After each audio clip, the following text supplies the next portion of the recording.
আমি প্রথমেই মহান আল্লাহ তাআলার কাছে কৃতজ্ঞতা এবং শুকরিয়া আদায় করছি যে আজকে আমাদের এই গুরুত্বপূর্ণ উদ্ধার অভিযান সফলতার সাথে শেষ করতে পেরেছি। এই জন্য আমি অত্যন্ত সাহসিকতা প্রদর্শনের জন্য বিএএফ বা বাংলাদেশ বিমান বাহিনীর দুইজন পাইলটের কথা বিশেষভাবে উল্লেখ করব,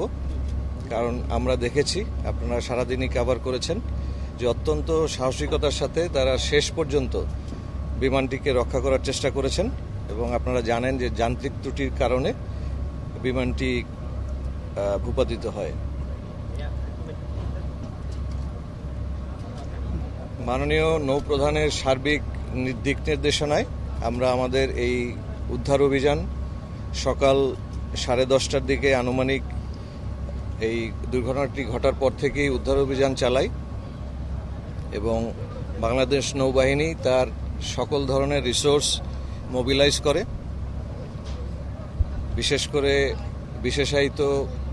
সাইড স্ক্যানিং সোনার, বিশেষ উদ্ধারকারী জাহাজ আপনারা এখন দেখতে পাচ্ছেন, ক্রেনবাহী জাহাজ, বাংলাদেশ নৌবাহিনীর বিশেষায়িত উদ্ধারকারী দল সোয়ার্টস তার টিম নিয়ে সকাল থেকেই অপারেশনে নিয়োজিত ছিল। কিন্তু আপনারা জানেন যে রিভারে বা সমুদ্রে যে কোনো উদ্ধার অভিযান জোয়ার ভাটার সাথে এবং ওয়েদারের সাথে অনেকখানি সংযুক্ত, যার ফলে আমাদের ইচ্ছা থাকা সত্ত্বেও আমাদের কয়েকটা টাইড বা একাধিক 2টা টাইড বা জোয়ার ভাটার জন্য আমাদেরকে অপেক্ষা করতে হয়েছে এবং আমরা শেষ পর্যন্ত বিমানটির ধ্বংসাবশেষ উদ্ধার করতে পেরেছি এবং ইতিমধ্যে আমরা সেটা বিমান বাহিনী প্রতিনিধির কাছে হস্তান্তর করেছি। আমি কৃতজ্ঞতা প্রকাশ করব অবশ্যই আমাদের বিশেষায়িত উদ্ধারকারী দল, যারা অত্যন্ত সাহসিকতার সাথে আজকের এই অপারেশন স্বল্পতম সময়ে শেষ করতে সক্ষম হয়েছে। এই জন্য আমার টিমমেট বা যারা নৌবাহিনীর সদস্য এছাড়াও